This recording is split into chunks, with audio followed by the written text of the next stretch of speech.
UP की बच्ची इतनी दूर से आएगी एमएमए करने, और भी लड़की, कोई साथ आ रहा है? मैं बोली नहीं सर मैं अकेले हूँ, मुझे एमएमए सीखना है। तो उनको लगता है झूठ बोल रही है, ऐसे कॉल होगा कोई, शायद आए ना आए। फिर एमएमए इंडिया के जो प्रेसिडेंट होते हैं उनसे मैं कॉल करवाती हूँ, सर सीरियस बोलिए कि हाँ कोई लड़की सच में आ रही है।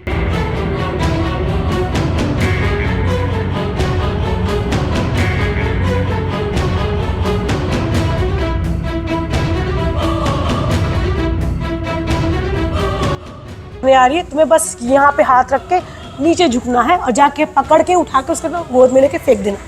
तो इसकी ट्रेनिंग मेरी 1 मंथ कराते हैं लगातार। तो उस टाइम में मुझे पंच मारना नहीं आता। पंच में कैसे करते थे, अब कोई लड़की आ रही है, हाथ स्ट्रॉन्ग थे तो जब मैं मारती थी ऐसे घुमा के तब भी लगते थे, स्ट्रेट मारती तो और तेज़ लगते हैं, बट आता नहीं तो भाई मैं जाके यही कर रही हूँ ये करती थी और लोग हंसते थे ये लड़की क्या कर रही है। लेकिन जब पकड़ में आती थी मेरे, तब तो मैं उठा करके पूरे रिंग में घुमा देती थी उसको गोद में ले करके। वो ऊपर से छोड़ो छोड़ो मुझे कर रही है, फिर उठाया मैंने ले जाके उसको ये पटका ज़मीन में, फिर गिरा करके उसके ऊपर चढ़ी ऐसे नीज रख के।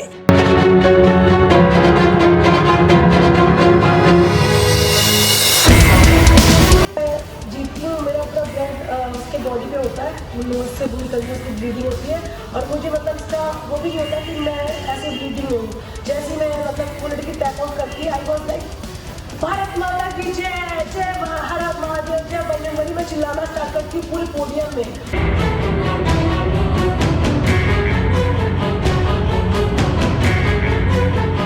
हमारे साथ हैं आज खुशबू मैम, जो आज हमारी इंडिया के लिए इतना प्राउड, प्रयागराज प्राउड से मैं आज मिलने जा रही हूँ। तो फ़िलहाल मैं आपको वेलकम करना चाहूँगी मैम हमारे चैनल एंड हमारे पॉडकास्ट के लिए। एंड मैम फर्स्टली मैं आपसे ये पूछना चाहूँगी कि आपकी जर्नी लाइक स्टार्टिंग बचपन से लेकर यहाँ तक आप कैसे आई, लाइक ये आपका करियर पैशन जो ये एक जो टर्न लिया है वो कहाँ से रोड मैप हुआ है? मैं जब छोटी थी 12 ईयर की, तो मेरे स्कूल में जूडो होता था, मार्शल आर्ट, जो कि ग्राउंड गेम होता है।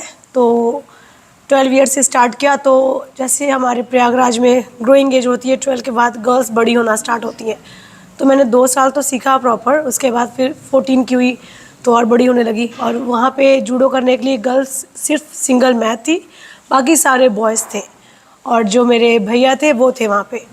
तो एक टाइम आता है पापा को बहुत ज़्यादा लोग प्रेशर करने लगते हैं कि लड़कों के साथ ट्रेनिंग करती है, कौन इससे शादी करेगा एंड ऑल। तो उस टाइम जूडो मैं ख़त्म कर देती हूँ, मतलब स्टॉप कर देती हूँ। बहुत इतना ज़्यादा फादर को मेंटली टॉर्चर किया जाता है, तो मैं उनको देख करके सोचती हूँ नहीं अभी ये करना ठीक नहीं है।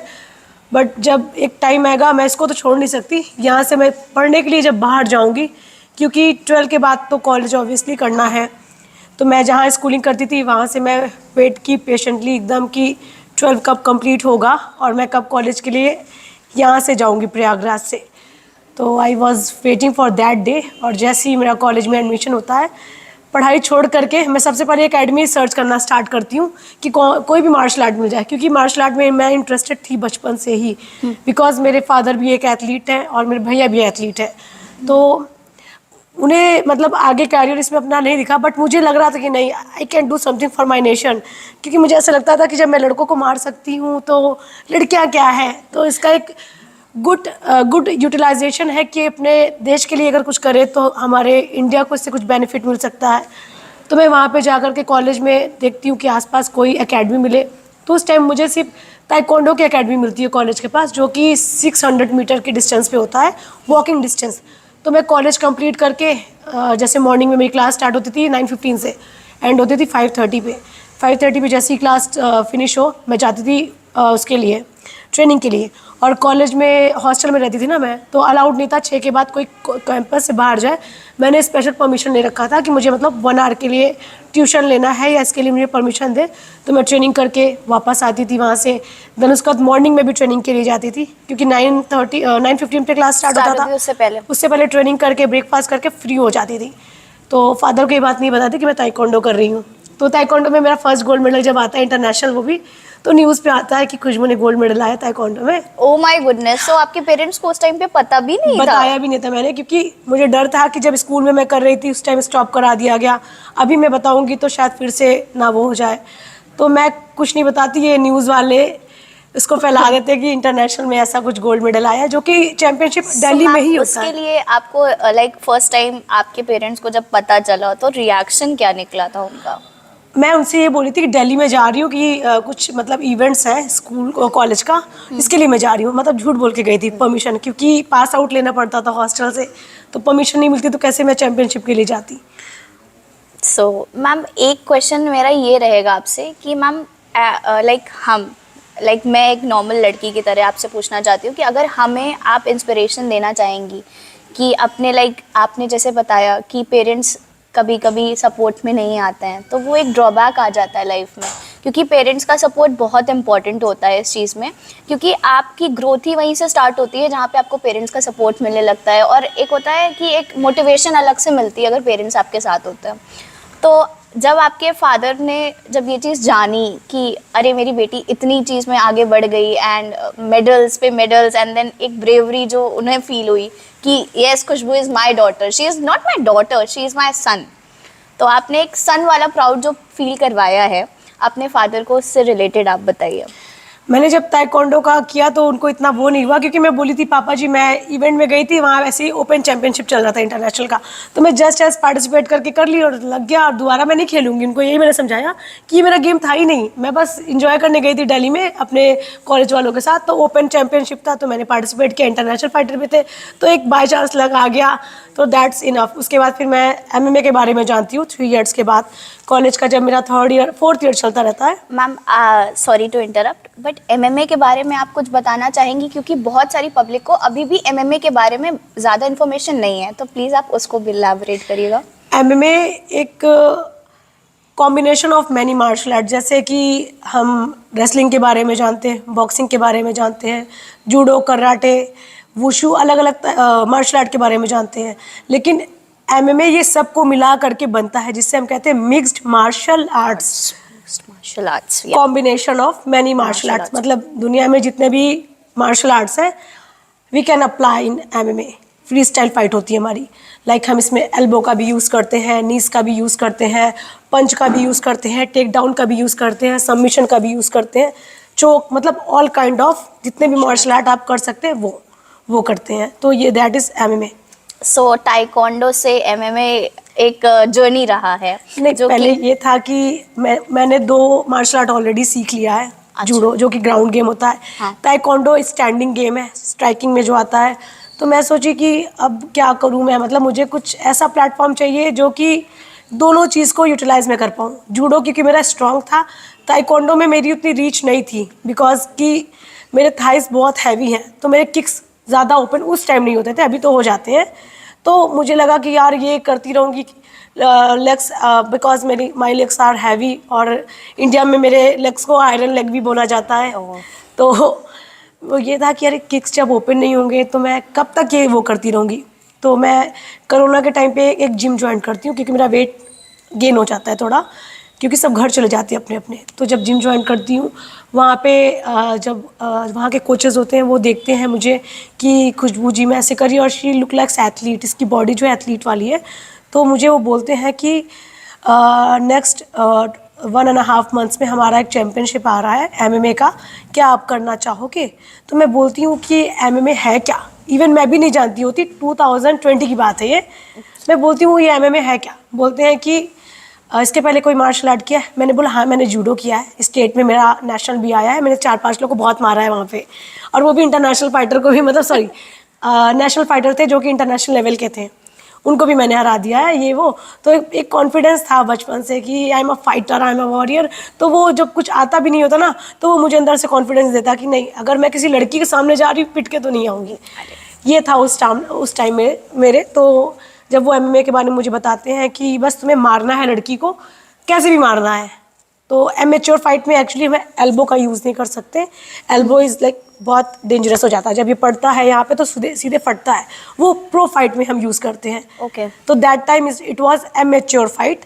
तो उन्होंने बोला कि ये मत मारना, बाकी इसको छोड़ के तुम बॉडी का कोई भी पार्ट यूज़ कर सकती हो। तो मैं बोली ओके देखते हैं क्या है। तो फिर मैं बट मैम इतना कॉन्शियस रह पाते हैं, क्योंकि सेंसेस उस टाइम पे काम करते हैं कि लाइक आप जब फाइट में होते हो तो इंसान, जब नॉर्मली जब फाइट होती है तो ये आप कैसे एलाबोरेट करोगे कि क्योंकि सेंस तो नहीं रह जाता है, फिर लगता है कि जब सामने वाला हिट कर रहा है तो हम भी हिट करें, तो वो एल्बो का एक सेंस रह जाता है उस टाइम फाइट के टाइम की माइंड में बैक पर बहुत लोग इसी वजह से डिस्क्वालीफाई हो जाते हैं। तो ये था कि स्टार्टिंग में तो मुझे मेडिटेशन के बारे में और मेंटल हेल्थ और फिजिकल हेल्थ के बारे में कुछ नहीं पता था, क्योंकि that time I was like full of जोश भरा था मेरे अंदर कि जैसे भी जाके मारना है। तो मैं स्किल के बारे में नहीं जानती थी कि स्किल बहुत मैटर करता हर चीज़ में। तो उसके बाद जब मैं फर्स्ट फाइट हारती हूँ ना, मेरी फर्स्ट फाइट होती है बट वो 3 राउंड में निकालती हूँ। 3 राउंड में निकालना एक नेशनल फाइटर के सामने बहुत बड़ी बात थी, क्योंकि वो स्किल्ड है, आई एम नॉन स्किल्ड। तो वो अपने स्किल से अगर वो मुझे एक पंच भी मारेंगे मैं नॉकआउट हो जाऊंगी, क्योंकि मुझे पंच मारना ही नहीं आता। मुझे क्या है कि ग्राउंड गेम आता है, तो मैं क्या करूँगी, जाकर उसको बस पकड़ सकती हूँ। बिकॉज जूडो एक ग्रैपलिंग गेम है, तो जब तक लड़की हमारे पास नहीं आएगी तब तक हम उसे नहीं कुछ कर पाएंगे। तो वो क्या करती थी, मेरी अपोनेंट, शी वाज नोइंग कि खुशबू को अभी कुछ नहीं आता, इसको जूडो बैकग्राउंड से, तो इसके पास गई तो ये पकड़ लेगी। तो वो मुझे दूर से हिट करके पॉइंट लेके बस भाग रही है, और मैं क्या की थी, बस भागती चली जाती थी पकड़ने के लिए उसके। मुझे नहीं पता था बॉडी लैंग्वेज कैसे रखना है या कैसे अंदर जाना है, मतलब स्टैंसेस क्या है बॉडी के। बस घुस के क्या करती थी, उसको ऐसे पकड़ लेती थी। अब पकड़ने के बाद ये होता था उसके पंचेस ब्लॉक, अब कैसे वो मुझे मारेगी, पंच उसके पड़ेंगे ही नहीं। तो फर्स्ट फाइट में ऐसे कैसे करके मैंने 3 राउंड निकाले। उस दिन मेरा एकदम गुरु टूटा कि नहीं, स्किल्स मैटर। वो लड़की के पास स्किल था, इसलिए वो मुझे पंच मार के गई। उसको मैंने टेक डाउन लिया, मैंने उसको गिराया भी, तो she know how to defence from that situation. But मुझे नहीं आता था कि कंट्रोल अब मैं कैसे करूँ। जूडो में हमने गिरा के छोड़ दिया, इतना आ जाता, बट एमएमए में है उसे कंट्रोल करके कैसे उसे ग्राउंड एंड पाउंड करना है, अपोनेंट को निकलने नहीं देना है। तो ये सब चीज़ें मैं उस टाइम नहीं जानती थी, वो जानती थी। तो मैं फर्स्ट फाइट जब हारती हूँ तो मुझे बहुत ठेस पहुँचता है अंदर से, एक लड़की मुझे मार के चली गई यार, खुशबू क्या है, मतलब अंदर से मैं खुद को ही वो करती हूँ। देन उसके बाद उसी टाइम मेरे कॉलेज का प्लेसमेंट का टाइम आता है, तो मैं अपने बैच की टॉपर भी थी। तो सबसे पहला प्लेसमेंट मेरा होता है कॉलेज में। तो मैं जॉब के लिए लुधियाना चली जाती हूँ और फैमिली से बोलती हूँ कि हाँ मेरा जॉब लग गया है। एक्चुअली में जॉब लगा रहता है, बट माइंड में ये रहता है नहीं कि अभी मुझे सबसे बेस्ट ट्रेनिंग सेंटर ढूंढना है इंडिया में और वहीं पे जाके ट्रेनिंग करना है, क्योंकि बैक साइड में वो चलता रहता है। जॉब जो था एक मेरा अर्निंग का वो था कि मैं पैसे मुझे सेव करने हैं, क्योंकि शायद घर वाले अभी अलाउ करें गेम के लिए ना करें, डर था मुझे अंदर से। तो घर पे मैं वही ऑफ़र लेटर दिखाती हूँ कि इस होटल में यहाँ पे मेरा प्लेसमेंट हो गया है, मैं तो लुधियाना में जाके जॉब करना स्टार्ट करती हूँ और 8 मंथ्स जॉब करती हूँ, सिर्फ पैसे सेव करती हूँ ताकि घर से मुझे लेना ना पड़े। बिकॉज उनसे मैं बोली थी प्लेसमेंट हो गया, अब पैसे लूँगी तो बोलेंगे जॉब कर रही है, जॉब करने के बाद कैसे। और मुझे अकोमोडेशन भी वहीं से था जहाँ पे मैं जॉब कर रही हूँ, तो ना मेरे खाने के पैसे थे ना एक्स्ट्रा एक्सपेंस थे, पूरे टाइम मुझे जॉब पे रहना है, सिर्फ सेविंग्स थे मेरे। देन उसके बाद मैं जब 8-9 मंथ्स पैसे इकट्ठे कर लेती हूँ तो मैं सीधे एमएमए इंडिया के जो प्रेसिडेंट होते हैं उनसे कांटेक्ट करती हूँ कि सर मैं आपके फेडरेशन में लास्ट टाइम फाइट की थी एंड मुझे एमएमए बहुत अच्छा लगा एंड अब सच में मैं एक एमएमए फाइटर बनना चाहती हूँ, मुझे कहाँ जाके सीखना चाहिए। एंड लिटरली उन्होंने मुझे प्रॉपर डिफ़ाइन किया कि खुशबू एमएमए एक आसान गेम नहीं है, इट इज़ वेरी टफ, सोच लो अभी ऐसा है वैसा है। मैं बोली मैंने सोच लिया, दैट इज़, अब हो गया तो हो गया, करना है तो करना है। तो सर बोलते ठीक है तुम हैदराबाद जाओ, वहाँ पे एक कोच है शेख खालिद, वो तुम्हें, हाँ शेख खालिद सर, वो तुम्हें बताएंगे क्या कैसे करना है। तो फिर मैं उनका कांटेक्ट वो मुझे शेयर करते हैं, तो सर से मैं कांटेक्ट करती हूँ कि sir I want to learn MMA from your academy. तो बोलते कहाँ की हो, मैं बोली यूपी की। तो बोलते यूपी की बच्ची इतनी दूर से आएगी एमएमए करने, और भी लड़की कोई साथ आ रहा है। मैं बोली नहीं सर मैं अकेले हूँ, मुझे एमएमए सीखना है। तो उनको लगता है झूठ बोल रही है, ऐसी कॉल होगा कोई, शायद आए ना आए। फिर एमएमए इंडिया के जो प्रेसिडेंट होते हैं उनसे मैं कॉल करवाती हूँ, सर सीरियस बोलिए कि हाँ कोई लड़की सच में आ रही है। देन वो उन्होंने सीरियसली लिया इस बात को। फिर मैं अपना लुधियाना में जो 1 मंथ पहले और वो कर देते ना रिज़ाइन करने से पहले एक फॉर्म लेटर देती हूँ मैं कि I have to leave this property. Then वो भी मुझे बहुत अच्छे से वहाँ से अच्छा गुड बाय देते हैं और ऑल द बेस्ट बोल के। तो मैम जब लुधियाना का रेजिग्नेशन लेटर आपने दिया तो उस टाइम पे पेरेंट्स को पता था कि नहीं पता? पेरेंट्स को मैंने बोला मेरा प्रमोशन हो गया, मेरा अच्छा काम देख करके मुझे दूसरे फ्रेंचाइजी में हैदराबाद भेजा जा रहा है, अब मेरी सैलरी डबल हो गई है, तो मेरा फ्लाइट का टिकट भी अब वो भेज रहे हैं कंपनी वाले और मुझे अब हैदराबाद जाना है। तो यहाँ पे फादर लोग बहुत हैप्पी, पूरा लाइक आपने बहुत क्लोजर पे रखा सब चीजें एंड देन जब ओपन हुआ तो वो एक वर्ल्ड क्लास पूरा एकदम ओपन हुआ। क्योंकि मैं घर पे बिना बताए कहीं पे भी मूव नहीं करती थी, फादर को मदर को ज़रूर पता होता था कि मेरी बेटी कहाँ जा रही है हमेशा। तो मैं उनसे बोली पापा जी भैया मेरा प्रमोशन हो गया, मैं हैदराबाद जा रही हूँ। तो वो पापा लोग तो प्रमोशन पे खुश थे, उनको पहले से मुझे ट्रेन करके उन्होंने रखा था कि कहीं बाहर जाना, out of station, out of मतलब दूसरी जगह पे, तो कैसे हैंडल करना है चीज़ों को। तो ये मुझे पता था कि हाँ कैसे रहना है, तो वो उसके लिए बेफिक्र थे कि चलो हैदराबाद साउथ में जा रही है, नॉर्थ की मैं लड़की हूँ तो शी विल हैंडल। इतना तो मैंने अपनी लड़की को सिखा के रखा है, उसको उनको इतना भरोसा था। और फिर मैं जब जाती हूँ वहाँ पे तो होटल वगैरह ऐसे दिखा देती हूँ, हाँ पापा जी यहाँ पे मेरा प्रमोशन हुआ है, बट वैसा कुछ नहीं होता। जाके मैं एक होटल में स्टे करती हूँ 2 दिन के लिए, और अच्छा रूम मतलब पीजी वगैरह ढूंढती हूँ जहाँ पे मैं रह सकूँ। और पैसे तो सेव करके गई थी, तो फादर से लेने की ज़रूरत ही नहीं पड़ी, और अपना फ़्लाइट का टिकट वगैरह करके मैं पहुँचती हूँ हैदराबाद। देन वहाँ पे शेख खालिद सर से मिलती हूँ। सर कहते कि शैडो बॉक्सिंग करके दिखाओ, और that time like zero knowledge था मुझे एमएमए का, उस टाइम पे भी ज़ीरो नॉलेज। एक मतलब गेम खेल चुकी हूँ बट मुझे कोई नॉलेज नहीं। मैं तो सोची बस मुझे जूडो आता है, उसमें उठा के फेंकना होता है, शैडो बॉक्सिंग क्या है। तो मैं बोली सर क्या करूँ, ऐसे ऐसे बस खड़ी हो गई मैं। बोले शैडो बॉक्सिंग करो, मैं बोली सर नहीं आता। तो बोले अच्छा कोई बात नहीं। तो जो बिगनर होते हैं उन्होंने मुझे उनके साथ रख दिया, छोटे छोटे बच्चों के साथ, कि अब बस तुम यहाँ पे हाथ रखो, यहाँ से तुम्हारा हाथ कभी हटना नहीं चाहिए, बस बेंड होकर के बॉडी को थोड़ा डाउन करो, हिप डाउन, और हाथ को यहाँ रख के ऐसे ऐसे ऐसे करो। तो 1 मंथ 2 मंथ यही चलता रहा, लेकिन मैं दूसरे बड़े फाइटर्स को देखती थी कैसे वो कर रहे हैं, वो भी माइंड में मेरे चलते रहता था। ये करते करते मैं देखती थी ये और क्या कर रहे हैं। तो वो वहाँ पे मैंने मतलब देखा कि बहुत इंटरेस्टिंग गेम है ये। तो फिर उसी बीच एक फिर से नेशनल चैम्पियनशिप आने वाला होता है जिसमें कि एशियन चैम्पियनशिप का सिलेक्शन होता है। तो सर बोलते हैं कि खुशबू करोगी क्या। तो मैं बोली हाँ सर मैं इसीलिए तो आई हूँ, यहाँ पे गेम खेलना है मुझे। तो बोली अभी तो तुम्हें कुछ आता नहीं है, कैसे करोगी। तो मैं बोली सर आप बस मतलब क्या करना है मुझे बता दीजिए। तो वो कहते मतलब उन्होंने इतना देख लिया होता है कि खुशबू का ग्राउंड गेम अच्छा है। स्ट्रॉन्ग है, तो तुम्हें क्या करना है, अगर कोई लड़की तुम्हें पंच मारने आ रही है, तुम्हें बस यहाँ पे हाथ रख के नीचे झुकना है और जाके पकड़ के उठा के उसके गोद में लेके फेंक देना। तो इसकी ट्रेनिंग मेरी 1 मंथ कराते हैं लगातार। तो उस टाइम में मुझे पंच मारना नहीं आता। पंच मैं कैसे करती थी, अब कोई लड़की आ रही है, हाथ स्ट्रॉन्ग थे तो जब मैं मारती थी ऐसे घुमा के तब भी लगते थे, स्ट्रेट मारती तो और तेज़ लगते हैं, बट आता नहीं तो भाई मैं जाके यही कर रही हूँ ये करती थी, और लोग हंसते थे ये लड़की क्या कर रही है। लेकिन जब पकड़ में आती थी मेरे, तब तो मैं उठा करके पूरे रिंग में घुमा देती थी उसको गोद में ले करके। वो ऊपर से छोड़ो छोड़ो मुझे कर रही है, फिर उठाया मैंने ले जाके उसको ये पटका ज़मीन में, फिर गिरा करके उसके ऊपर चढ़ी ऐसे नीज रख के, फिर जब मारना मैंने उसके ऊपर स्टार्ट किया ग्राउंड एंड पाउंड। तो छत्तीसगढ़ में वो फाइट थी, वहाँ पे चीफ गेस्ट खली थे और काफ़ी बड़े बड़े सेलिब्रिटीज़ आए थे। वहाँ के सीएम भी आए थे छत्तीसगढ़ के। तो वो लोग देखते हैं ये लेडी खबीब कहाँ से आ गई, ऐसा मतलब लड़की कैसे किसी को उठा के मार सकती है। और उस टाइम भी मेरा बहुत कम नॉलेज था, मुझे नहीं आता था कि ट्रांजिशन क्या होता, कैसे करना है, क्योंकि वहाँ पे एशियन चैम्पियनशिप का सिलेक्शन है, तो ऑब्वियसली बेस्ट से बेस्ट फाइटर्स ही आएंगे वहाँ पे। तो पोटेंशियल, और आपका कहने का मतलब ये है पोटेंशियल के साथ स्किल बहुत इम्पोर्टेंट है। बहुत इंपॉर्टेंट है।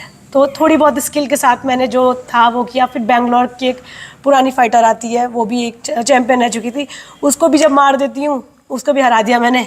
तो वहाँ पे सब ये हो गया कि इस लड़की को आता तो कुछ नहीं, लेकिन सब नेशनल फाइटर मार कैसे खा जा रहे हैं इससे, जिनको सब आ रहा है। तो सबको हरा करके वहाँ पे फिर मैं वहाँ की मतलब एशियन में मेरा सिलेक्शन हो जाता है।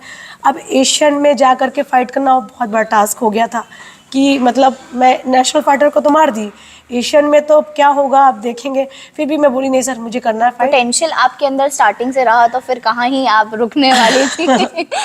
तो जब एशियन में मेरा सिलेक्शन होता है 2022 में, तो फिर वो फाइट मेरी होती है तजाकिस्तान में। ओके। तो वहाँ तजाकिस्तान में होती है, और फाइटर जो मेरी अपोनेंट मुझे मिलती है वो कजाकिस्तान की फाइटर मिलती है मुझे उस टाइम पे। तो that was my first Asian championship, उसमें मेरा ब्रोंज मेडल आता है और बहुत अच्छी फाइट होती है वो। इवन मतलब मैं नॉन स्किल्ड थी, उसके बाद भी ब्रोंज मेडल आना एक इंडिया के लिए बहुत वो हो गया था कि हाँ मेरे फादर लोग एकदम सेलिब्रेट करना स्टार्ट कर दिए, और मैं खुश नहीं थी। मुझे मतलब वहाँ से आपको अपने पेरेंट्स का सपोर्ट मिला। बहुत स्ट्रांगली मिला उस टाइम, लेकिन सब सेलिब्रेट करे मेरा मुंह अंदर से लटका हुआ, क्योंकि मेरे को था कि नहीं मुझे गोल्ड चाहिए था, गोल्ड पे सेटिस्फाइड होना है ये नहीं, क्योंकि like gold is gold, gold is gold. तो उस टाइम मैं सोची नहीं ये क्या हो गया, ये मैं और अच्छा करती, थोड़ा सा कर सकती थी, बिकॉज वो बहुत क्लोज फाइट थी, जो फाइट गई थी क्लोज फाइट थी। उसको उस लड़की का तो मैंने मतलब पूरा हाथ वाथ ही डैमेज कर दिया। नेक्स्ट फाइट वो खेल ही नहीं पाई, जैसे होता ना हमारा क्वार्टर फाइनल सेमीफाइनल ऐसे करके, तो नेक्स्ट फाइट में वो जा ही नहीं पाई। वो she was like wheel chair पे आ गई। तो मैं हाँ, अब मैं एकदम फिट हूँ, मैं उसको एकदम कजाकिस्तान की जो अपोनेंट थी उसको एकदम वो कर दी। और वो फिर नेक्स्ट डे मैं उसको देख रही व्हील चेयर पे और उसकी फाइट होनी है। तो मैं उससे जाके खुद पूछती हूँ कि you are having your fight today? बोली no no, medical team are not allowing me to do. तो फिर जो दूसरी अपोनेंट थी उसे ऑटोमेटिक विन मिल जाता है। तो मैं सोची जब मैं इतना क्लोज आ गई थी तो इसको मारती, जब मतलब मुझे विन मिल सकता था, देन उसके बाद अंदर से बहुत रह जाता है कि इतना क्लोज फाइट आ करके जब हम हारते हैं ना तो अंदर से बहुत वो रह जाता है, रेग्रेशन रह जाता है उस चीज़ का। क्योंकि अगर हम नॉकआउट होते या वैसा होते तो रहता है कि चलो वो शी वॉज वेरी स्ट्रांग। जब क्लोज फाइट होती तो मुझे लगता है कि 19-20 का फ़र्क था, कहाँ से चूक गई मैं, अरे थोड़ा सा और कर दी होती। तो उसी टाइम से मेरे अंदर से थोड़ा सा एक वो होने लगा, धीरे धीरे डिप्रेशन में मैं जाना स्टार्ट की गेम को लेकर के। फिर मतलब पागलपन आना शुरू हुआ, कहते नहीं है नहीं गोल्ड नहीं तो कुछ नहीं। और वहाँ पे जब नेशनल एंथम दूसरे कंट्रीज़ का बजता था, इंडिया में कभी किसी का बजा ही नहीं था, तो मुझे देख के बड़ा वो लगता था। और इंडियन को वो देख के बहुत मजाक उड़ाते थे सारे फाइटर्स। एक्चुअली मैम मुझे यही आपसे पूछना ही था कि लाइक एक इंडिया को बहुत मिनिमल कंट्री के तौर पे देखा जाता है, अब तो नहीं देखा जाता है just because of Modi ji, but पहले के टाइम पे ऐसे देखा जाता था। तो वो चीज़ जो अभी आपने पर्सनली जो अभी एक्सपीरियंस किया, वो कैसा एक्सपीरियंस रहा आपका? उनको ये लगता था कि इंडियन तो एक टूर पे आए हैं, ट्रिप पे आए हैं, ये करके चले जाएंगे। इंडियन को देख करके दे वर लाइक अरे ये इंडियन है, ये तो अभी ऐसी रिंग में जब इधर लॉक करेंगे वो आउट होकर के निकल रहे हैं वहाँ से, वो हमारा लाइक वो बन के रखा था। बट इंडियन फाइटर धीरे धीरे वहाँ पे डेवलप किए। अब मैं अपने लिए नहीं कह रही हूँ, दूसरे फाइटर को भी कह रही हूँ। जैसे पहले 10 सेकंड भी नहीं टिक पाते थे, वो अपना लेवल अप करते हैं, 2 मिनट राउंड में टिकना स्टार्ट करते हैं, फिर 1 राउंड जाता है, फिर 2 राउंड हारते थे, बट 2-3 मिनट करके, जैसे 10 सेकंड में आना तो बहुत शर्म की बात है, हाँ। लेकिन जब 2 मिनट वो टिकते थे, मार खाते थे, एंड्योर करते थे, तो वो था कि चलो इंडिया थोड़ा इंप्रूव कर रहा है। ये बहुत पहले की बात है, 2018-19 में लोग सर्वाइव ही नहीं कर पाते थे। इधर से रेफरी रिंग को क्लोज कर रहे हैं, वापस वो आउट होकर के इंडियन आ रहे हैं वापस मुंह लटका के, तो सब मजाक उड़ाते थे इंडियन लाइक ऐसे। तो बहुत लग गया था दिल पे मेरे कि ऐसा क्या कमी हमारे इंडियंस में रह जा रहा है कि हमारा नेशनल एंथम नहीं बच पा रहा, क्या क्या चीज़ें। तो मैं सब एथलीट पे स्टडी करना स्टार्ट की और सबके पॉडकास्ट सुनती थी बड़े बड़े फाइटर्स की, कि क्या ऐसा वो करते हैं जो हमारे इंडियंस में कमी आ जा रही है। तो मैं सब कुछ कट ऑफ करके, दोस्ती यारी सब साइड में, सब जॉब भी छोड़ दिया। इवन मैं हैदराबाद में जॉब भी कर रही थी, सब पॉडकास्ट निकालती थी, उनके पॉडकास्ट सुनती थी कि इनमें ऐसी क्या क्वालिटीज़ हैं, क्या सफ़र किया इन्होंने लाइफ में, या क्या ऐसा डेली रूटीन है इनका जो हम फॉलो अप नहीं कर पा रहे हैं। वो करके जो मेरे अंदर नेगेटिविटी थी उसको मैंने फेंका और उनकी जो सबकी पॉजिटिविटी को थोड़ा थोड़ा सा अपने डायरी में नोट करती गई कि मुझे ये इम्प्रूवमेंट लाना है, मुझे ये इम्प्रूवमेंट लाना है। क्योंकि मेरे माइंड में आ गया था कि जब तक मेरा नेशनल एंथम नहीं बजेगा ना, मैं मतलब चैन से नहीं जीने वाली। एकदम से पागल हो गई थी इस चीज़ के लिए। इवन सब कहते थे तुम प्रो में क्यों नहीं जा रही, इतने टाइम से गेम खेल रही हो। प्रो इज़ लाइक कि प्रो फाइट जब हम एक MMA फाइटर खेलता है तो उन्हें पैसे मिलते हैं, चाहे आप हारो या जीतो, फ्लाइट की टिकट भी वही देंगे और फाइट जो अपोनेंट जीतेगा उन्हें तो पैसे मिलते हैं, जो हारेगा उसे ही मिलते हैं। तो उन्होंने बोला, कई लोगों ने, मुझे भी कोचेस लोगों ने, कि खुशबू बहुत हो गया, छोड़ दिया, प्रो में तू डेब्यू कर, पैसे कमाना शुरू कर। तो मैं बोली नहीं सर, मैं पैसे के लिए गेम खेल ही नहीं रही हूँ, मुझे नेशनल एंथम चाहिए। मैं इस चीज़ के लिए पागल हूँ, नेशनल एंथम चाहिए। और मैं चाहती हूँ किसी के भी हाथ से हो, बट नेशनल एंथम बजे। वो पोडियम में जब लोग हमारा मजाक उड़ाते हैं, मुझे वो नहीं अच्छा लगता। तो बोलते थे कि पागल है लड़की, क्योंकि मेरे साथ के लोग सब प्रो में जा चुके हैं। साथ के मतलब मैक्सिमम 95% लोग प्रो में चले गए। और क्योंकि घर वाले भी प्रेशर करने लगते हैं कि भाई गेम से तुम्हें क्या मिल रहा है, तो पैसों के लिए वो चले जाते थे उधर कि भाई उनको पैसे भी कमाने हैं, कब तक ऐसे चलेगा। तो फिर मैं बोली नहीं कि नहीं, मैं पैसे मुझे नहीं चाहिए। फादर से बात की प्रॉपर, पापा जी मैं जॉब नहीं करूँगी, क्या आप सपोर्ट कर सकते हैं क्या। तो इनका 100% सपोर्ट रहा काफ़ी टाइम से, मतलब 2024 तक तो फाइनेंशियल सपोर्ट गेम में किए। उसके बाद 2025 में मुझे बैंकॉक से स्पॉन्सर्ड आ गया, इंटरनेशनल मुझे ट्रेनिंग कैंप मिलने लगा। तो तब भी फाइनेंशियली पापा सपोर्ट करते थे, बट मैंने बोला नहीं, जब मैं बाहर कंट्री में हूँ, मुझे रहने खाने का, ट्रेनिंग का और रिकवरी का सब वो दे ही रहे हैं। तो एक तरीके से बहुत बड़ा हेल्प वहाँ से हो गया। इलाइट फाइट क्लब में मैं बैंकॉक में ट्रेनिंग करती थी, तो उन्होंने मुझे मतलब मेरे ऊपर ट्रस्ट किया कि हाँ, क्योंकि 2024 का जो है बेस्ट फाइटर अवार्ड मुझे मिल चुका था ऑलरेडी, कि she is best fighter of MMA India. तो उसका टाइटल जब मुझे मिलता है तो सब देखते हैं प्रोफाइल पे मेरे कि हाँ इंडिया की ये बेस्ट फाइटर है जिसे हम स्पॉन्सर्ड कर रहे हैं। तो वो बोलते हैं कि come we will train you. तो वहाँ पे मुआ थाई थाईलैंड में बहुत अच्छा होता है, जिसमें स्ट्राइकिंग बहुत स्ट्रांग। जब हम एक किक मारते हैं तो ऐसा लगता है कि हमारे पैर पे इतनी कंडीशनिंग कराते हैं कि हमारे लेग्स एकदम स्ट्रांग हो जाते हैं, लेग पे, हैंड पे, और स्ट्राइकिंग पे बहुत ज़्यादा कंडीशनिंग होती है हमारे। देन उसके बाद वहाँ पे रेसलिंग भी अच्छा होता है और एमएमए तो होता ही होता है। तो वहाँ पे जब मैं जाती हूँ तो हर सेशन अलग अलग मुझे मिलते हैं।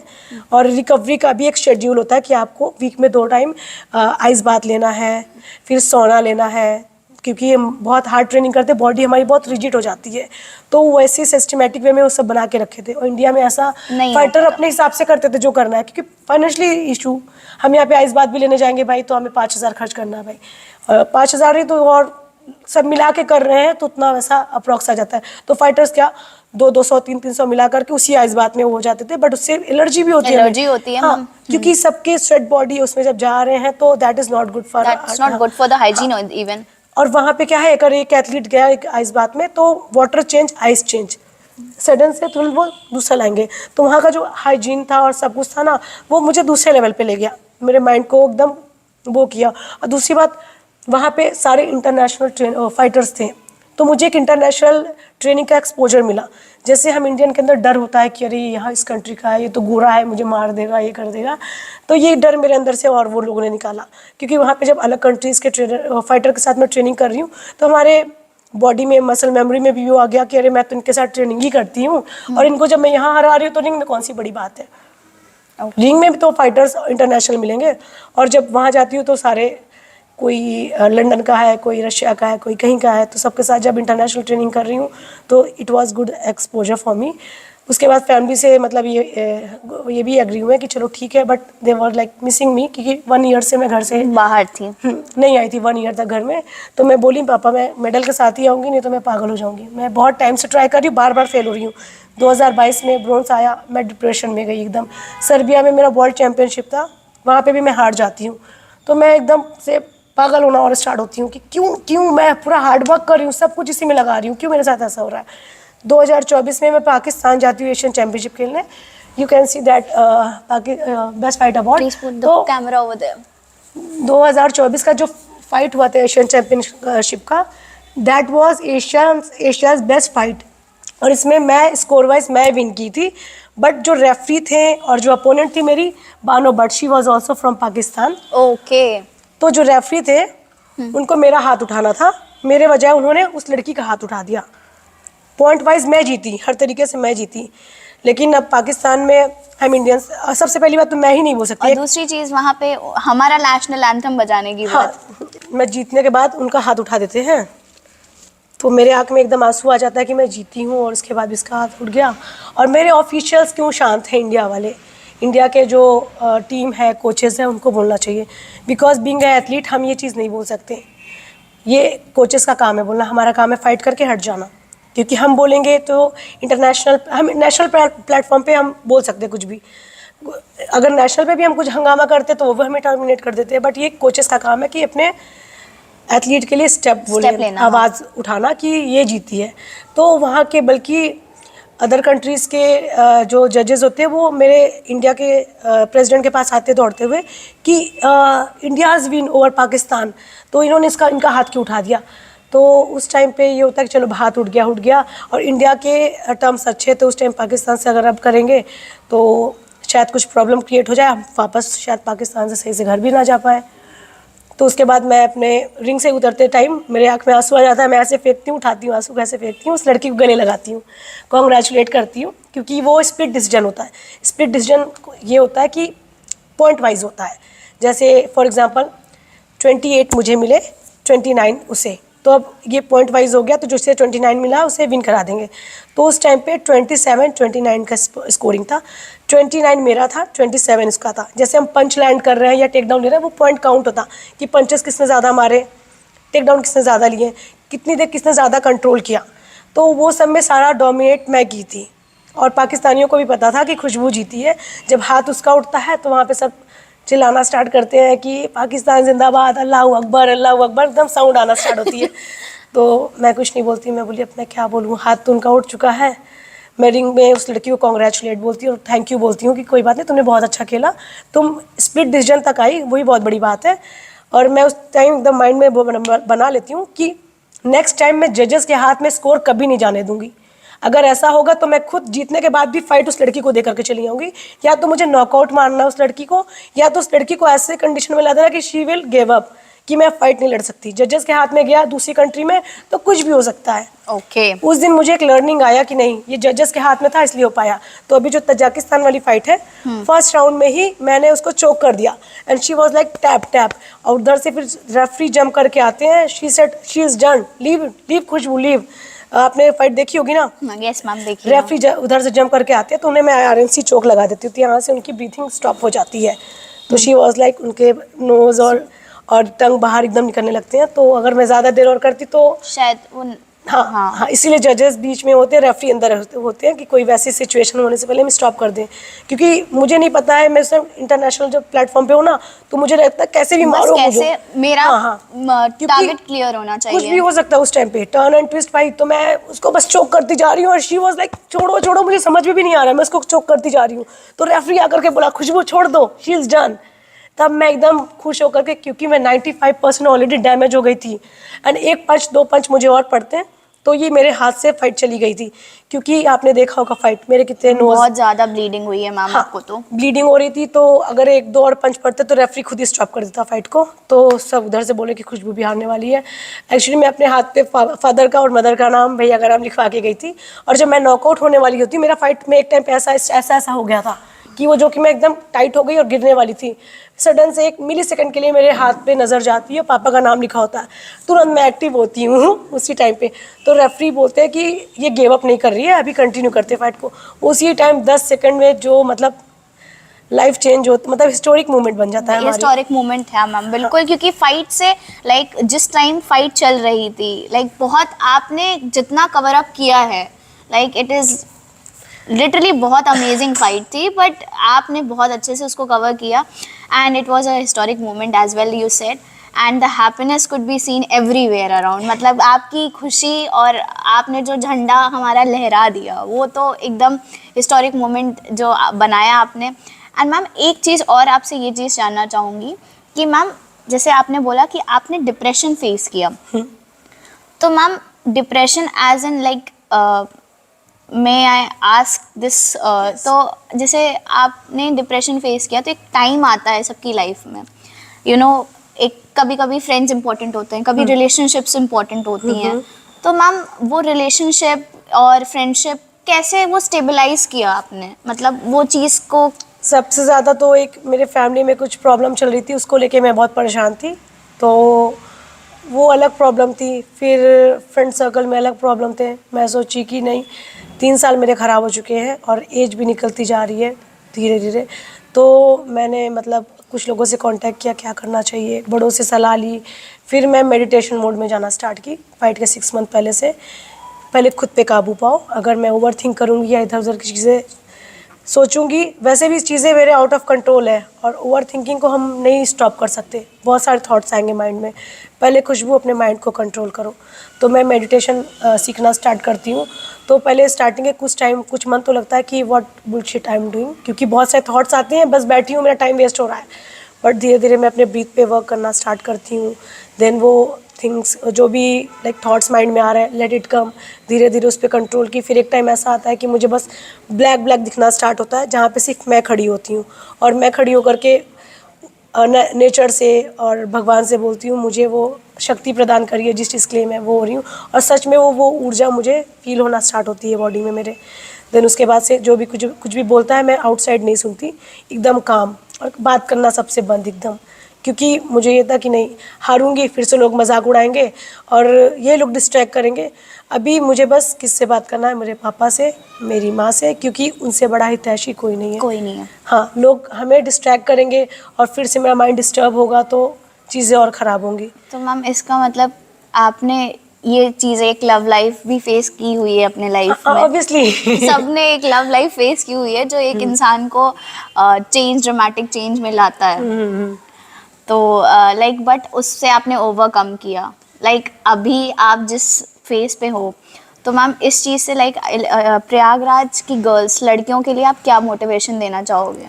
लाइक यहाँ पे जैसे हम आपने बोला कि आपके पेरेंट्स का सपोर्ट स्टार्टिंग में नहीं रहा, नहीं रहा था।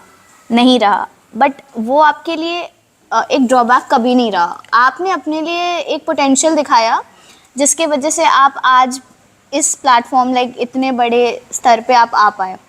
तो मैम आप छोटी लड़कियों को जो एमएमए फाइट या रेसलिंग से रिलेटेड इंफॉर्मेशन क्या देना चाहेंगी आप?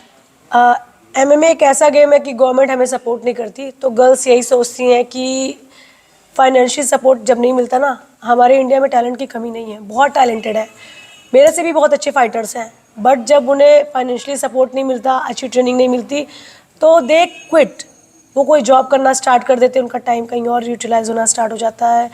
तो उनको मैं ये कहूँगी कि गेम अगर आप सच में करना चाहते हो, फाइटर बनना चाहते हो, मैंने भी जॉब किया, मैं घर से कोई पैसे नहीं लेती थी, मैं खुद हार्डवर्क करके 8-8 घंटे फ्लोर पे रह एज अ जिम ट्रेनर काम करती थी, फिर पीटीज लेना स्टार्ट की, तो पैसे मैं खुद ही अर्न करती थी और गेम भी खुद ही खेलती अच्छा, थी। You have been a gym trainer also? या मैंने काफ़ी मतलब जिम ट्रेनर की तरह काम की काफ़ी टाइम तक, और पीटीज लेती थी और वहाँ पे एज अ फ्लोर पे भी वो करती थी, तो पीटी से मुझे काफ़ी पैसे आ जाते थे, तो इतना सफिशिएंट था कि मैं घर से ना लूँ, क्योंकि जब एक टाइम पे जो मैं कमा के आई हूँ वो ख़त्म होना है, और फिर फादर से मैं कैसे ले सकती हूँ जब मैं बोल के आई हूँ मेरा प्रमोशन हो गया है। तो मैं कोच से बात करती हूँ, सर मेरा पैसे ख़त्म होने वाले हैं और मैं घर पे बोल के आई हूँ मेरा प्रमोशन हो रहा है, कोई जिम कुछ कोई जॉब हो छोटा मोटा ऐसा कि मैं 4-5 घंटे जॉब करके बेसिक नीड पूरी कर सकूँ, लाइक मैं आपको जिम का फीस दे सकूँ और खाना पीना रहने का हो जाए, दैट्स ऑल, उससे ज़्यादा मुझे 1 रुपया नहीं चाहिए। या तो आप मुझे अपने जिम में ही काम पे रख लीजिए, कोई भी काम मुझे दे दीजिए, मैं उसको कर लूँगी, but I can't take money from my home.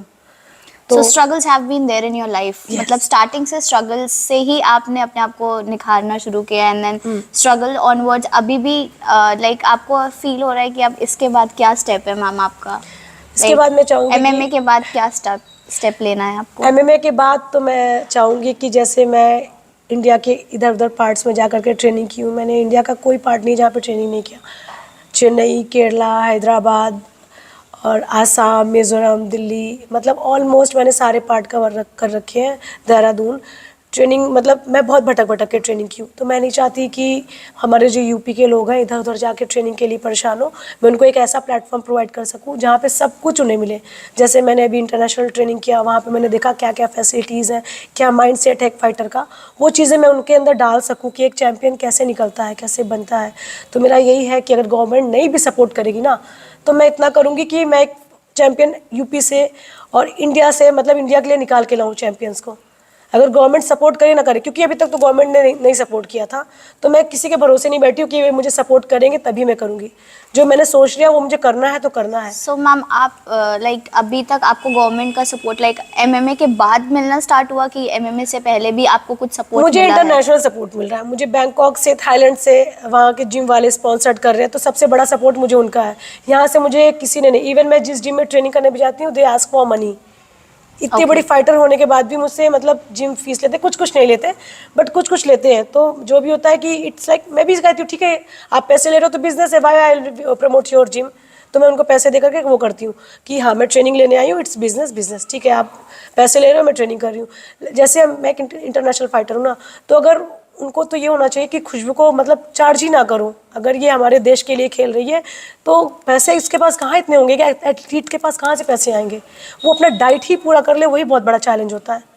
तो डाइट में ही हमारा खुद को मंथली मेंटेन करने में बहुत बड़ा चैलेंज होता है। सो मैम डाइट के बारे में आप कुछ बताना चाहेंगी कि डाइट क्या क्या इंपॉर्टेंट है, लाइक मॉर्निंग टू इवनिंग आपका क्या शेड्यूल रहता है, and like how you prepare your body for it, जो फाइट्स लाइक अभी जो आपने फाइट की उससे रिलेटेड भी आपको क्या मतलब कि डाइट क्या रही है आपकी? फाइट के 3 मंथ्स पहले तक तो मैं थोड़ा बहुत चीट मील कर लेती हूँ, लाइक पिज़्ज़ा खाना, KFC खाना 3 मंथ्स पहले, बट जब फाइट अनाउंस होता है कि मेरा फाइट आने वाला है, then I am very particular about my diet, तब मैं एकदम रूटीन पे आ जाती हूँ कि अब मुझे बॉयल एग मॉर्निंग में मतलब अभी जैसे फॉर एग्जांपल मैं 3 मंथ्स पहले 5 फुल योग खा रही हूँ, योग के साथ फुल एग खा रही हूँ। देन जब फाइट पास आने लगेगी तो उसमें से मैं 2 योग पार्ट हटा के वाइट पार्ट खाऊंगी, ओनली प्रोटीन। तो ऐसे करके मॉर्निंग का ऐसा ब्रेकफास्ट हो जाता है। फिर कुछ सैलड्स फ्रूट लेती हूँ। देन जो आफ्टरनून का होता है वो कुछ बॉयल चिकन से या मटन वगैरह खा लेती हूँ, चपाती, कुछ कार्ब्स भी लोड करती हूँ बॉडी में, क्योंकि मैं खाने से कॉम्प्रोमाइज़ नहीं करती। नहीं, बिल्कुल नहीं करना चाहिए, ऑफ कोर्स आप कोचेस कहते हैं कम खाओ कैसे होगा, मतलब कि बट मैं बोलती हूँ नहीं, मैं ट्रेनिंग या हार्ड वर्क मतलब दौड़ के वो कवर कर लूँगी, बट खाने से मैं कॉम्प्रोमाइज़ कभी नहीं करती थी। या प्रोटीन डाइट हो या कुछ भी, मुझे पूरा भरपेट खाना है, यहाँ तक खाना है। तो वो कहते नहीं कम खाओ वेट बढ़ जाएगा ये वो। मैं उनसे बोलती थी हाँ मैं इतना ही खा रही हूँ, जाके 10 किलोमीटर दौड़ के चली आती थी मैं। तो उससे क्या होता था कि मेरा वेट भी मतलब मेंटेन रहता था, क्योंकि हर दिन वो करते थे। अभी वेट तो नहीं बढ़ गया, वेट हमारा 100 ग्राम भी मैटर करता। हम 10 ग्राम भी अगर ज़्यादा है ना तो हमें डिस्क्वालीफाई कर देंगे, तुरंत डिस्क्वालीफाई। 10 ग्राम्स पे भी 5 ग्राम्स पे भी डिस्क्वालीफाई। तो मतलब ये एक डर रहता है कि अगर हम कोई फालतू की चीज़ें खा लेंगे ना तो बॉडी में वो रह जाता है, जो चीज़ें जल्दी नहीं निकलती। फॉर एग्जांपल आपने एक रेसलर को देखा होगा, वो 100 ग्राम से डिस्क्वालीफाई हुई थी इंटरनेशनल प्लेटफॉर्म पे। तो वैसे ही होता है कि उन्होंने क्या था कि मैं तो मॉर्निंग में 100 ग्राम तक कट ही जाएगा, उन्होंने बाहर तक अपने काट दिए। बट हम फाइटर्स एक्साइटेड होकर के जब एक फाइट जीत जाते हैं तो क्या करते हैं, एक्चुअली हम फाइटर्स का हर दिन वेइंग होता है, ऐसा नहीं कि एक बार वेइंग ले लिया। तो हम फाइटर्स का क्या होता है, जैसे डेली हमारा वेइंग होगा। जैसे कुछ लोग क्या करते हैं, पहले होता था कि एक बार वेइंग दे दिए तो दोबारा नहीं होता था, तो लोग खा खा के पूरा ओवरलोड करके हैवी हो जाते थे। बट अभी रूल चेंज हो गया है, अभी हमें हर दिन वेइंग करना पड़ता है। तो इससे क्या होता है कि वेइंग जैसे हमें क्वार्टर फाइनल फाइनल हर दिन वेइंग करेंगे तो लोडिंग ज़्यादा नहीं होगी। फॉर एग्जाम्पल जैसे मेरा अभी वेइंग हुआ ना, मैं शाम तक 5 किलो बढ़ा लूँगी खा के। अगर वही हमें 3-4 दिन दे दिया जाए लगातार कि अभी खुशबू की फाइनल फाइट इस दिन है और वेइंग आज हो गया, तब तक तो मैं 10 किलो तक बढ़ा लूँगी। तब तो हमारा वेट में काफ़ी डिफरेंस आ जाएगा ना। तो मैम वेट भी इम्पोर्टेंट है। बहुत इंपॉर्टेंट है वेट। तो कुछ फाइटर जब वेइंग देने के बाद एक्साइटेड होकर के लाइक डोनट्स खा लिया, केक खा लिया, अरे अब तो मेरा वेइंग हो ही गया है, नेक्स्ट डे तो मैं काट ही लूँगी। जीतने के बाद वो इतना मतलब खुश हो जाते हैं कि लो मीठा खा लूँ, बट उस टाइम पे हमें इतना वो नहीं करना चाहिए जब तक हमारा फाइनल फाइट ख़त्म ना हो जाए। फाइटर एक्साइटेड होकर के एक फ़ाइट जीतने के बाद अब ये खा लूँ वो खा लूँ, अब नेक्स्ट डे तो मैं काट ही लूँगी, लेकिन नहीं कटता। क्योंकि हम अगर कुछ वैसा हमारे बॉडी में चला गया, लाइक हम मैदा हो गया, ये जो डोनट्स वगैरह होते हैं, क्या क्या चीज़ें उसमें ऐड होती हैं, तो सडन से नहीं निकलता। क्योंकि हमारी बॉडी अभी क्लीन है, हम 3 मंथ से बॉयल खाने पे थे और सडन से बॉडी में हमारे डोनट्स केक वगैरह आएगा, तो कैसे हम एक दिन में वो निकाल सकते हैं। सही बात है। तो हम जब फाइट के लिए जाना स्टार्ट करते हैं, हमारी क्लीन बॉडी होती है, मतलब ना उसमें सॉल्ट है ना शुगर है। फाइट के वेइंग के एक दिन पहले तक लाइक मैं 2-2 चम्मच पानी पी करके 2-3 दिन तक रही हूँ। मेरा मतलब खड़ी भी हो ना मुझे चक्कर आ रहा है ऐसा हो गया था, क्योंकि मैंने फाइट के पहले 10 kgs काटे थे। तो जो लास्ट के 2 डेज थे ना, इतना डर था मुझे कि अगर मैं प्रोटीन बार भी खा लूँगी तो ये भी नहीं निकलने वाला मेरे बॉडी से, क्योंकि मैं 56-57 ऐसे मतलब नॉर्मल वेट होता है मेरा, और मैं खेलती हूँ 47.6 में। तो 56 से जब मैं 47 में आऊँगी तो इट इज़ बिग चैलेंज। और मैं फाइट के 1 मंथ तक 56 में ही रहती हूँ, 1 महीने पहले वेट काटना शुरू करती हूँ। कोच को बोली हाँ वेट चल रहा है, बट मैं इतना मेरे अंदर कॉन्फिडेंस रहता है कि I will cut my weight. मैं क्या करती हूँ, बहुत सारे कपड़े पहन के, फिर रैश गार्ड वगैरह पहन के सब दौड़ना स्टार्ट करती हूँ पहाड़ों में। वेट काटती हूँ, उनको बस पुराने फ़ोटोज़ भेज के दिखा देती हूँ कोच को कि हाँ वेट इतना आ गया मेरा। देन उसके पता है मुझे कि अब 1 मंथ आ रहा है, तो मैं खुद धीरे धीरे सीरियस होती हूँ वेट को लेकर के। जो लास्ट के 10 डेज़ बचते हैं ना, उसमें एकदम मैं डैम सीरियस हो जाती हूँ कि अब मुझे वेट कट करना है। तो उस टाइम पे सॉल्ट हमारे बॉडी में वाटर को होल्ड करके रखता है, तो ना सॉल्ट वाली चीज़ें खा सकती हूँ मैं, ना शुगर इनटेक कर सकती हूँ, कुछ भी नहीं। एकदम मेरी बॉडी मतलब कुछ भी नहीं है, एकदम मसल है सिर्फ। तो जैसे ही वेइंग हमारा होता है उसके बाद फिर हमें मेडिकल चेकअप के लिए जाते हैं कि लड़की ने इतना वेट काटा, इसके अंदर अभी ताकत है कि नहीं है। तो हमें वो पुशअप्स करवाएंगे, 100 पुशअप्स मारो, मतलब वेट कट करके आई हूँ। और मैं मतलब वहाँ पे वेइंग देने भी जा रही हूँ, मुझे दो लोग ऐसे लेके जा रहे हैं वेइंग कराने, बिकॉज मुझे कोई छोड़ेगा भी तो मैं भी गिर जाऊँगी कि वेट इतना कट करके आई हूँ। तो जब वेइंग हो जाता है तो मेडिकल टीम इतने मतलब स्मार्ट होते हैं वहाँ के, पुशअप्स करके दिखाओ, 100 स्क्वाट्स मारो, जंप करो तेज तेज। फिर अब लगता है नहीं, अगर अभी नहीं किया तो ये तो डिस्क्वालीफाई कर देंगे। हाँ, और फिर वैसे स्टेज में फिर से एक आने में एनर्जी लानी पड़ती है जो बचा के रखना पड़ता है उस टाइम। तो चलो ठीक है, जब मेडिकल चेकअप का टाइम आता है भाई मार रही हूँ पुशअप्स। अभी रिसेंटली हुआ है और गर्ल्स नहीं मार पा रही है। मैं जब पुशअप्स मारना शुरू की तो they were like okay done, she is done, जाओ। फिर मैं क्या एक साइड में फिर उसका इलेक्ट्रॉल का वाटर मतलब वो करके रखती हूँ। हम सडन से कुछ खा नहीं सकते, वेट कट के बाद हमें बॉडी को रीफ्यूल करने का भी एक टेक्निक होता है, लाइक ORS वाटर हो गया या इलेक्ट्रॉल हो गया, तो हम डायरेक्टली इसको पी भी नहीं सकते, थोड़ा सा लिया, सिप सिप करके बॉडी में डाल रहे हैं, क्योंकि सडन से अब हमारे बॉडी में फूड जाएगा तो एक लाइक बहुत बड़ा एनर्जी निकलता बॉडी से, तो वो भी हमें लाइक चक्कर आने लगता, गिर जाते। तो थोड़ा थोड़ा करके सिप सिप करेंगे तो दैट इज़ कॉल्ड रीफ्यूल कर रहे हैं हम बॉडी को। 1 घंटे तक तो मैं बस पानी पीऊँगी 1 लीटर को, देन उसके बाद थोड़ा सा कार्ब लोड करना, बॉयल एग, बॉयल चिकन, फिर थोड़ा राइस खाना। देन ये दिन की हमारी शुरुआत होती है फाइट के पहले। फाइट आते आते मेरा पूरा मतलब थोड़ा थोड़ा खाती रहती हूँ ताकि ओवर ना हो जाए। तो ये डाइट का शेड्यूल रहता है फाइट के पहले और फाइट के एंड में। लाइक आपका एक स्टेटमेंट पास ऑन है कि आपकी 95% बॉडी टूट चुकी थी उस टाइम पे, तो मैम उस चीज़ से लाइक कैसे आपने कोप अप किया? लाइक फिर उसके बाद ये हुआ इंसिडेंट कि आपने जीता, फिर उसके बाद ये जो ब्रेवरी का दिखा है, तो इसके बारे में आप क्या बताना चाहेंगे?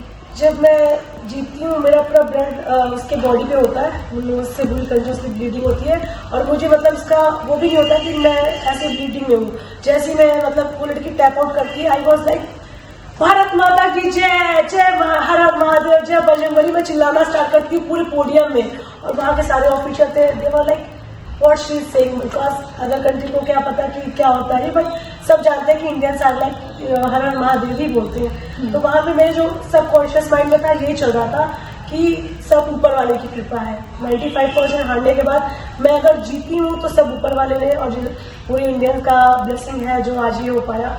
तो आई वॉज लाइक मैड कि नहीं, भारत माता की जय, मैं दहाड़ू तेज कि सुनो सब लोग, हाँ जानो कि इंडियन व्हाट इंडियंस आर, हर हर महादेव, भारत माता की जय, बजरंगबली। तब मैं अपने मतलब जो हमारे कुल देवता उनको याद करती हूँ।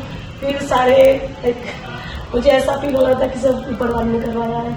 आपने एक चीज मेंशन करी कि आपने मम्मी, पापा और भाई का नाम अपने हाथ पे लिखवाया था जी। तो लाइक डियरेस्ट मेंबर्स को देख के जो मोटिवेशन आई, उससे आपकी एक इंस्पिरेशनल स्पीच क्या होगी उससे रिलेटेड? ये लोग हमेशा से एक चट्टान के जैसे खड़े हैं। फॉर एग्जाम्पल मैं शॉर्ट्स पहन के ट्रेनिंग कर रही हूँ या पहाड़ों में दौड़ रही हूँ शॉर्ट्स पहन के, तो यहाँ के लोग प्रयागराज जैसे लोग मतलब यहाँ पे छोटे कपड़े जो पहनते हैं उनको बहुत वो वैसे नजर देखा जाता है कि अरे ये दिखावा कर रही है, ये कर रही है, वो कर रही है, बॉडी शो अप कर रही है।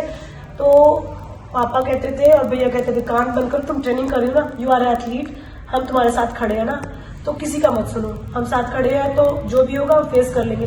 तो मुझे पता है कि वो किस ट्रॉमा से गुजर रहे होंगे जब सोसाइटी उन्हें प्रेशर करती है कि लड़की की शादी की एज हो गई है, शादी करवाइए, शादी, इसकी शादी क्यों नहीं हो रही है, क्या दिक्कत आ रही है। तो पापा को, भाई लोग को सब ऐसे परेशान करने लगे थे कि लड़की में कोई कमी होगी तभी तो शादी नहीं हो रही उसकी, लाइक शादी करना चाहो तो तुरंत हो जाएगी। वो मेरी चॉइस थी कि मुझे भी शादी नहीं करना, मुझे जब तक मेरे शोल्डर पर फ्लैग आ करके नेशनल एंथम नहीं बजेगा तब तक मैं शादी नहीं करूंगी, और मुझे वो चाहिए।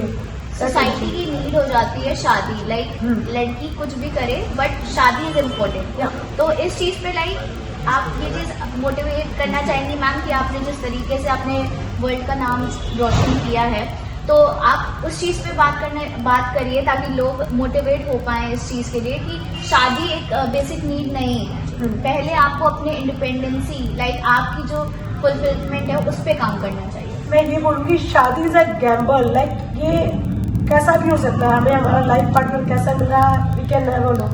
अच्छा लाइफ पार्टनर है, सपोर्टिव है तो तब तो हमारी लाइफ बहुत ईजी निकल जाएगी, लेकिन टॉक्सिक है और या आपको हर चीज़ पे रोक टोक ऑब्जेक्शन कर रहे हैं तो हम लाइक हमें जो होता है नर्क, हम जीते जी नर्क देख लेते हैं एक पार्टनर की वजह से। तो इस चीज़ को लेकर के थोड़ा टाइम लीजिए, पेशेंस लीजिए, इतनी जल्दी शादी के लिए हरी मत करिए, जो भी आपका गोल है उस पर फोकस करिए, कुछ बन जाइए। आपको जब लगे आपके हाथ में है कुछ, आप मतलब वो छोड़ भी देगा तो आप खुद खा सकते हो, अपने बच्चे को संभाल सकते हो। क्योंकि आज ये जनरेशन है कि लड़कियां घर में बच्चों को संभाल रही है, हस्बैंड बाहर एक्स्ट्रा मैरिटल अफेयर चला रहे, सब नहीं कुछ ऐसे हैं, और लड़कियां यहाँ बैठ के रो रही हैं because they are having nothing, उनके पास वही सहारा है। अगर वो उनको रोटी नहीं देंगे तो उनका बच्चा कैसे होगा, तो वो कहीं ना कहीं शांत बैठ जाती है, उनके एक्स्ट्रा मैरिटल अफेयर को भी बर्दाश्त करना पड़ता है लड़कियों को। तो अगर लड़कियां आप ये सब चीज़ों से बचना चाहती हैं, अपने हस्बैंड के एक्स्ट्रा मैरिटल अफेयर से या टॉक्सिक चीज़ों को नहीं फेस करना चाहती, just focus on your growth शादी तो सबकी होनी है. If you are mentally strong तो आप सब कुछ हैंडल कर लोगे. You can handle your husband, you can handle your in laws, you can handle your kid also. और अपने बच्चों को भी आप स्ट्रांग बना पाओगे. So you have to be strong first, then you can manage everything. If you are disturb then everything will be disturb. So let's wrap up with the session. And ma'am, मैं आपके साथ एक last clip हर हर महादेव की हो जाए. Yes sure. सो नमः पार्वती पते, हर हर महादेव.